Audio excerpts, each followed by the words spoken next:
He ain't getting far. He ain't getting far. That nigga ain't getting far. I'm telling you.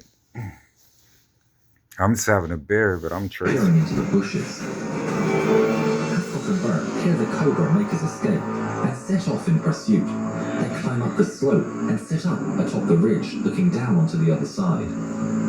The white feather searches the area with his rifle, while Burke helps in with the binoculars.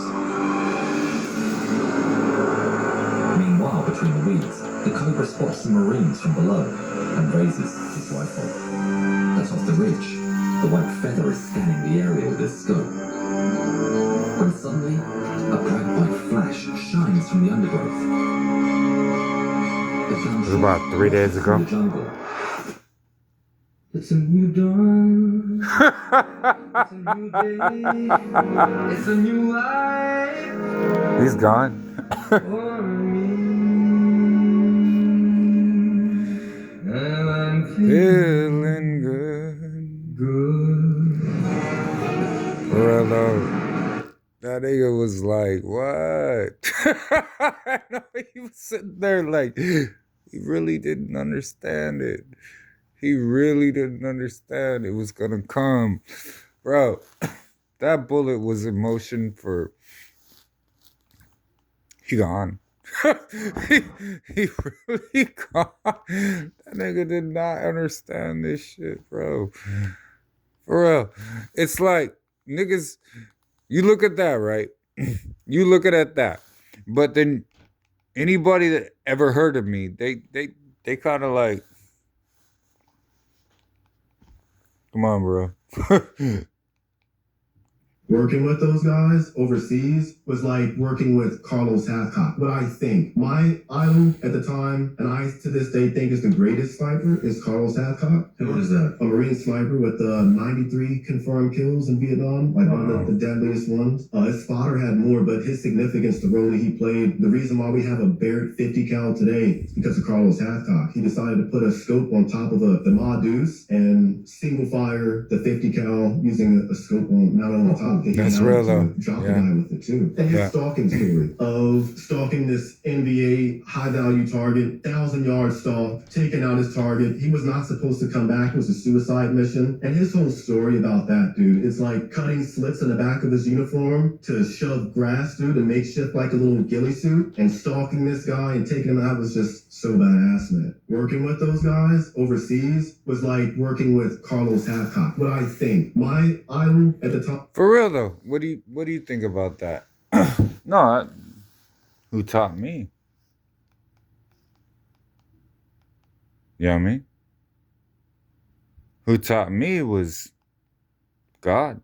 In 1967, during the Vietnam War, Marine Gunnery Sergeant Carlos Hathcock set a record for the longest sniper kill that stood for 35 years. Using a scoped M250 caliber machine gun, he eliminated an enemy combatant at a staggering... What do you think? Like, no, for real. Like, I want you to sit on the throne, but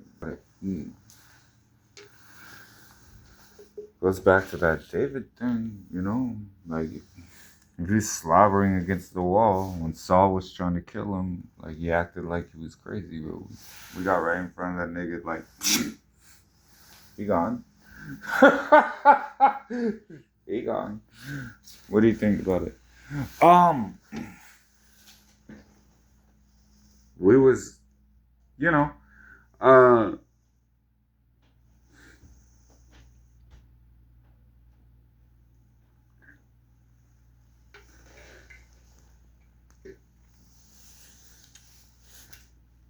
may I have a cigarette? Yeah.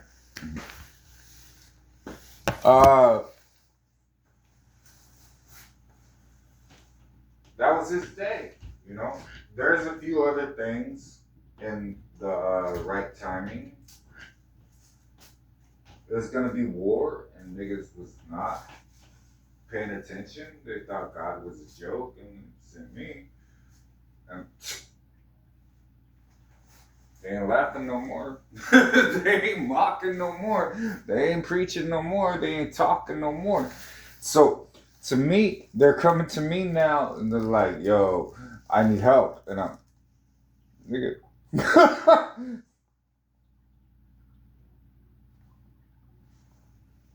You okay? It's like, you didn't know. I don't know. So it was like, might fall down on my face. Like, you get too high and uppity. I think the natural Christian really thinks that they're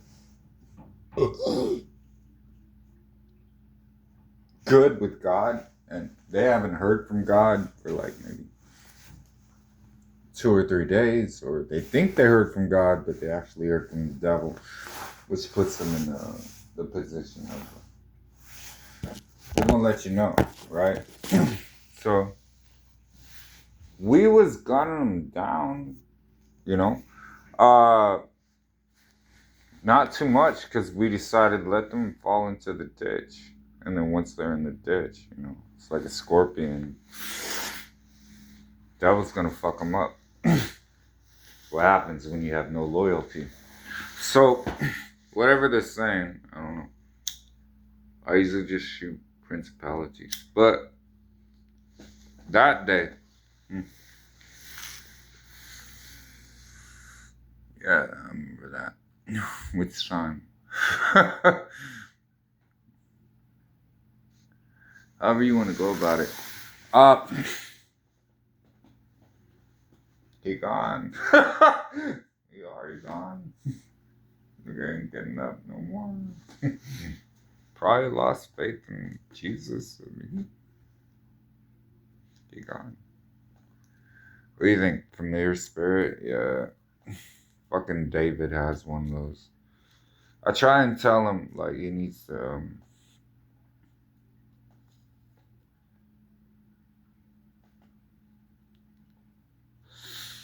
submit. Otherwise, it's like,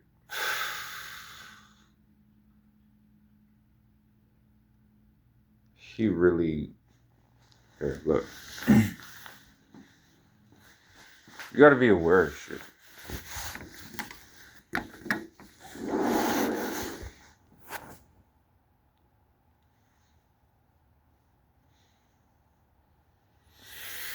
So you're about at this position, right?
You'll have a bad day tomorrow. There he is. See him? Yeah.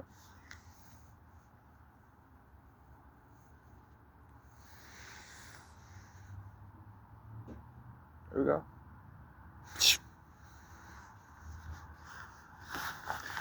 Right back at you, bro.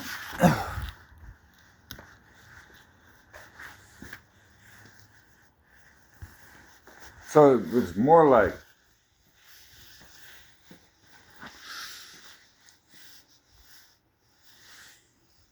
he goes, that's how that shit go, though. And it was really kind of like, yeah, I was really kind of nobody believes me until they start going down, right? Till something happens to them, and it's just, you know, that shit. That shit went the way it went, and it was kind of we was really not you know what I mean? We weren't really whatever he has to say about it, but maybe. That is This exactly. is where you became the Reaper. Yeah, we were going to a place called Kandahar, Afghanistan. And our mission was to kill everybody, like destroy it. And I was on a rooftop. I had no idea at the time I was on top of a mosque. I just knew that the roof was different. And I saw this guy in a blue man jammy dress fleeing from underneath me, and he was running towards our block.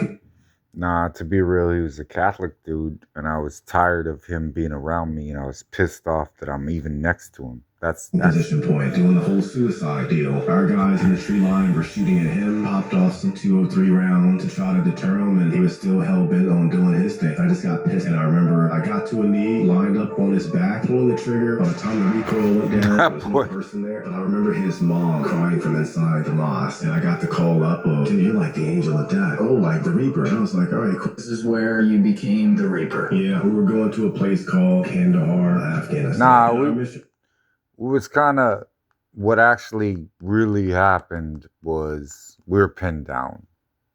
If anybody asked me, we were pinned down, and it was first time I've even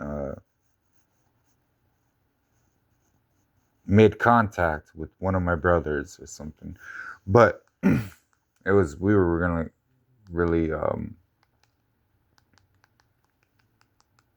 yeah, I mean, we got the reconnaissance, we got the whole and I had to ream him, just be like, yo man, I'm serious. You want an AC 130? What's going on, bro? And it was pretty much like I was trying to tell him. So it's like timing. It happens the way it happens. We lit him up.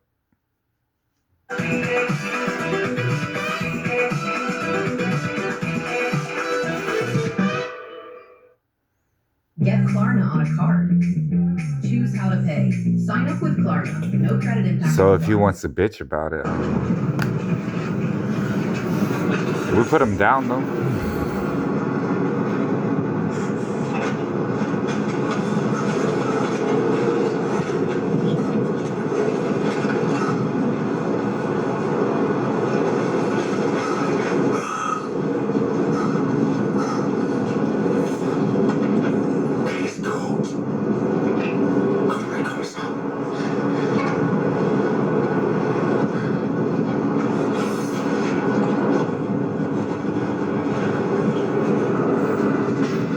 Wu is right there, so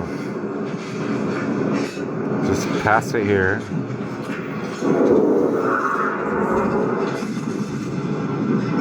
You know what I mean?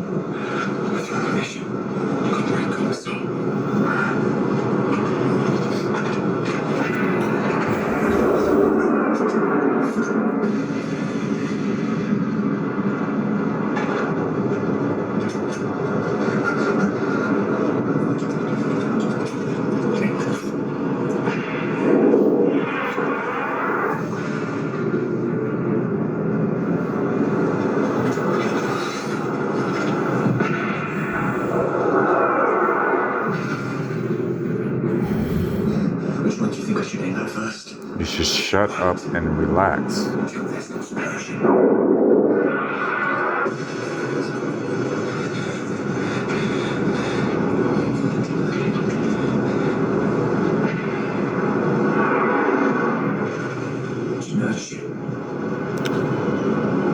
That's it.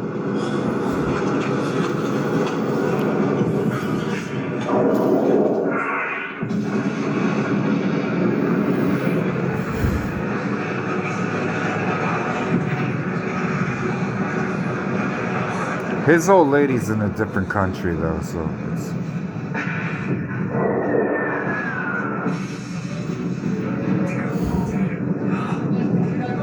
Well, once he learns to trust me, then we don't have to. Yeah.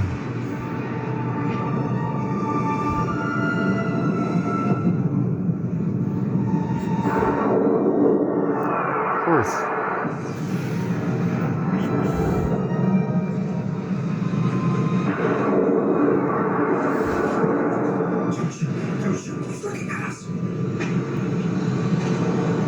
If we don't, then it's going to be an issue.